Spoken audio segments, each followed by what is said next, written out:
Assalamualaikum warahmatullahi wabarakatuh. Izin memperkenalkan diri, nama saya DP Febrianti dari Universitas Muhammadiyah Bandung, Prodi Serata 1 Administrasi Publik.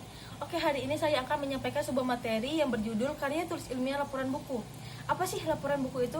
Laporan buku atau yang sering kita sebut dengan resensi buku adalah laporan yang menjelaskan tentang baik atau buruknya sebuah buku, namun tidak bersifat menghakimi seperti kritik. Dalam bahasa Latin, resensi artinya melihat kembali, menimbang atau menilai. Sedangkan dalam Kamus Besar Bahasa Indonesia, resensi memiliki arti pertimbangan atau pembicara tentang buku.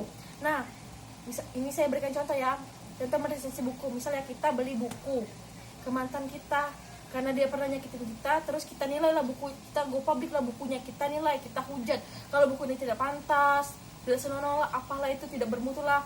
Ingat, nilailah dengan kebijakan, dengan benar, dan jangan lihat orangnya tapi lihat bukunya. Kalau kalian lihat orangnya, kalian jelekkan bukunya, sama saja kalian menghakimi sebuah buku, maksudnya hakimi orangnya. Dalam laporan penulisan boleh mengutip beberapa bagian dari buku. Nah, di sini ada 3. Yang pertama, ada buku yang diresensi. Kedua, mengemukakan isi buku secara objektif. Ketiga, memberikan komentar terhadap isi buku tersebut. Dalam resensi penulisan harus menyampaikan 2 hal. Yang pertama, literal, dan kedua, manfaat. Nilai literal merupakan kandungan isi buku secara faktual dan informatif. Sedangkan nilai kebermanfaatan merupakan hasil interpretasi penulisan resensi terhadap isi buku.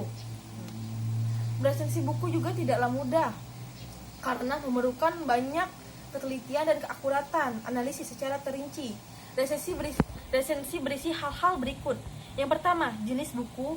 Kedua, pokok pembicaraan. Ketiga, aspek khusus yang dibahas dan tujuan pengarang. 4, tema atau tesis buku. 5, teknik dan struktur penyajian tulisan. 6, gaya menulis. 7, hal ihwal pengarang. 8, sasaran buku atau pembaca buku yang dituju. 9, ringkasan isi buku. Resensi buku juga mempunyai 3 tujuan. Yang pertama, memberikan informasi atau pemahaman yang komprehensif mendalam tentang apa yang tampak dan terungkap dalam suatu karya. Yang kedua, memberikan gambaran kepada masyarakat apakah karya di resensi itu merupakan suatu karya yang bermutu atau tidak. Sedangkan yang ketiga, memberikan gambaran kepada masyarakat apakah buku itu layak untuk dibaca atau tidak. Di laporan buku juga memiliki karakteristik sebagai berikut. Pertama, merupakan hasil telaah dan analisis penulisan atas suatu buku dalam sebuah buku. Kedua, menunjukkan pemahaman penulis terhadap buku yang telah ditelaah. 3, mendemonstrasikan kemampuan penulis dalam memberikan gagasan yang berkaitan isi buku yang telah ditelaah. 4, ditulis dengan bahasa Indonesia yang baik dan benar. 5, jumlah halaman tidak terbatas karena disesuaikan dengan volume buku yang telah ditelaahnya. Laporan buku juga memiliki jenis-jenis. Pertama, ada di sini saya mengambil 3 jenis. Yang pertama, resensi informatif, yang kedua, resensi evaluatif, dan ketiga yaitu gabungan dari yang pertama tadi dan kedua, yaitu resensi informatif dan evaluatif. Resensi informatif hanya berisi informasi tentang hal-hal penting dari suatu buku. Resensi evaluatif lebih banyak menyajikan penilaian resensi tentang isi buku atau hal-hal yang berkaitan dengan buku. Informasi tentang isi buku hanya disajikan sekilas saja, bahkan kadang-kadang hanya dijadikan ilustrasi semata.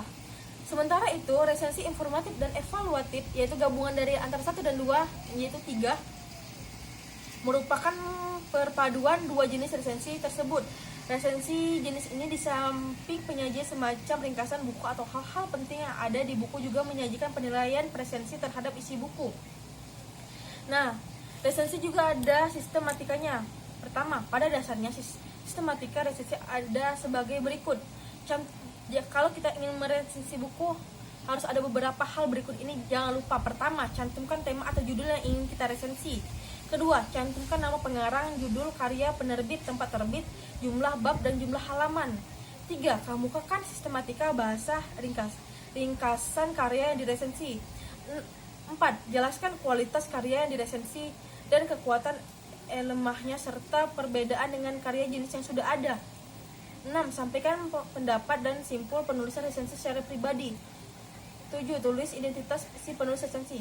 Nah, yang terpenting di sini yaitu cantumkan nama pengarang. Kalau kita meresensi buku, terus kita lupa mencantumkan nama pengarang, sama saja kita tuh plagiat, mencuri hak karya cipta orang. Di resensi buku juga ada syarat-syarat untuk menulis. Pertama, ada data buku meliputi nama pengarang, penerbit dan tahun terbit dan tebal buku. Kedua, pendahuluan bersih perbandingan dengan karya sebelumnya, biografi pengarang atau hal berhubungan dengan tema atau isi. 3. Ada ulasan singkat terhadap buku tersebut. 4. Harus bermanfaat dan kepada siapa manfaat itu ditunjukkan. Komponen yang dapat dibahas dalam menyusun resensi novel.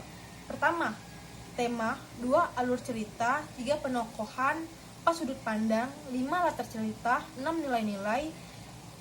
7. Pembahasan dan gaya cerita. 9. Pengarang.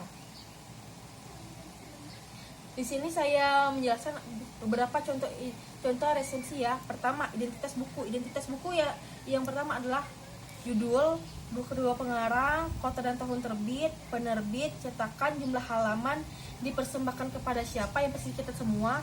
Dan yang terakhir format penyajian. Format perwajahan. Format perwajahan juga di sini dibagi menjadi 2. Pertama, format pewajahan depan. Bagian depan didominasi oleh warna hijau kebiruan.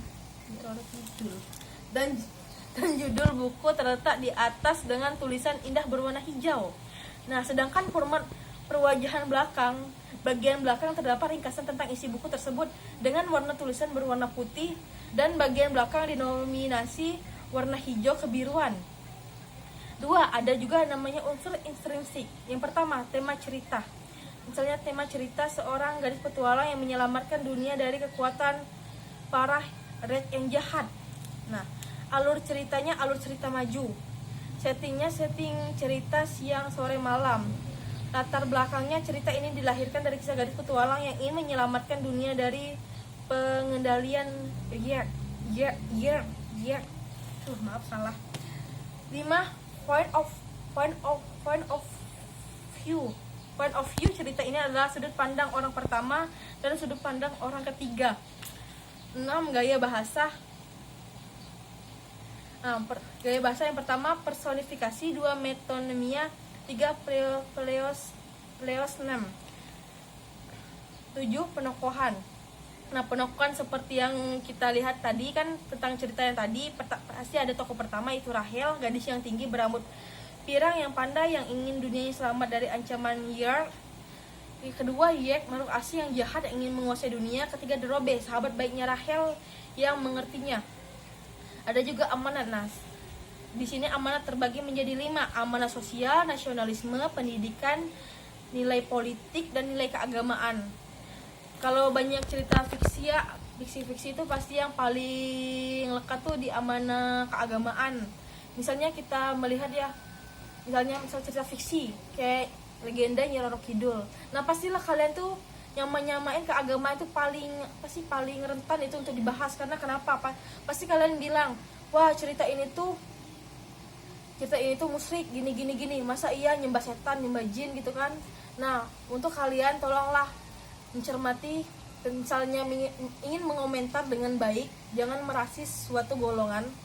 Misalnya kalian dengar cerita ini satu kota ngabdi gitu kan kepada Nyi Roro Kidul, kalian bilang wah satu kota musyrik, ingat berkomentar dengan bijak. Kalau kalian langsung bilang gitu satu kota musyrik, berarti kalian merasis. Itu tuh paling rentan di bagian agama. Itu saja penyampaian dari saya. Assalamualaikum warahmatullahi wabarakatuh.